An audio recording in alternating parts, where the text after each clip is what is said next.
It's one of the biggest questions in personal finance, and maybe one of the most stressful. You've got some extra cash. What do you do with it? Do you pay down your debt, or do you start investing?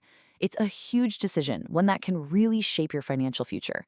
So today, we're going to break it all down and figure out how to answer it. Okay, let's put you in the hot seat for a second.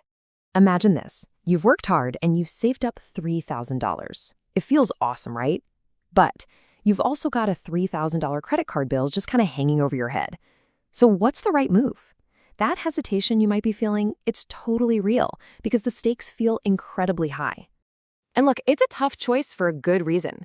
On one hand, paying off that debt gives you this instant relief. Poof, that bill is gone. You get some peace of mind. But on the other hand, investing is all about building for your future, right?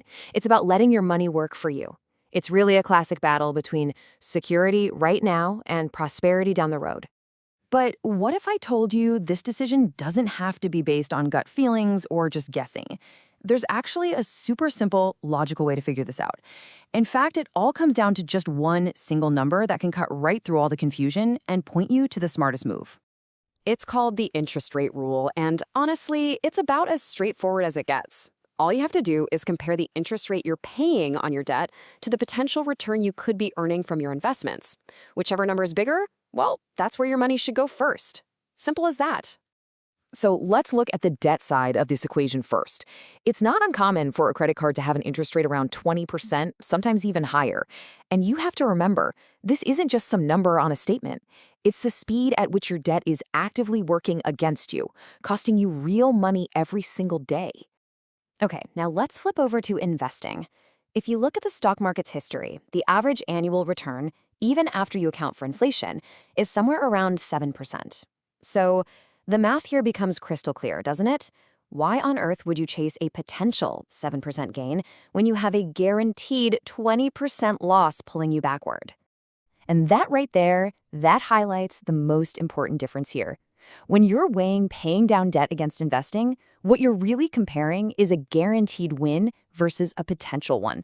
And when the numbers are this far apart, the choice becomes pretty obvious. Here's a really powerful way to think about it. Paying off a debt that has a 20% interest rate is the exact same thing as earning a 20% return on an investment. And you know what the best part is? It's completely 100% guaranteed. It's risk-free. You are just not going to find that kind of guaranteed return anywhere in the stock market. I mean, when you see it laid out visually like this, it's almost a no-brainer. That 20% guaranteed win you get from wiping out that expensive debt is more than double the potential gain from investing. From a purely financial standpoint, it's not even a close call. Now, of course, this whole logic flips on its head when we start talking about low-interest debt. Think about something like a mortgage, maybe with a 3 or 4% rate. In that situation, the potential 7% return you could get from investing is higher. The math here would suggest that it actually makes more sense to invest your extra money because it has the potential to grow way faster than what that debt is costing you. So far, we've kind of been treating this like an all-or-nothing choice, right? You either do this or you do that. But what if there's a third option? It's one that a lot of people overlook, and it's all about finding a balance. It's the hybrid strategy. What if you didn't actually have to choose? The whole idea here is to just split your extra cash. So for example, you could decide to put a bigger chunk, say 60%, toward paying down that high-interest debt really aggressively. But you'd still take the other 40% and put it into your investments. This way, you're not just tackling the problem today, you're also building that crucial habit of investing for tomorrow. And the long-term effect of this balanced path is really powerful. Fast forward a few years, and you haven't just been chipping away at your debt, you've also been building your future. By year 5, you could be in a situation where that high-interest debt is completely gone and you have a solid investment portfolio that's been growing that whole time. You literally get the best of both worlds. So when you get right down to it, this whole discussion isn't just about a simple math problem. It's really about changing how you think about the purpose of your money, using it to build a financial life that feels both safe today and really prosperous tomorrow. So if there's one key takeaway, it's this.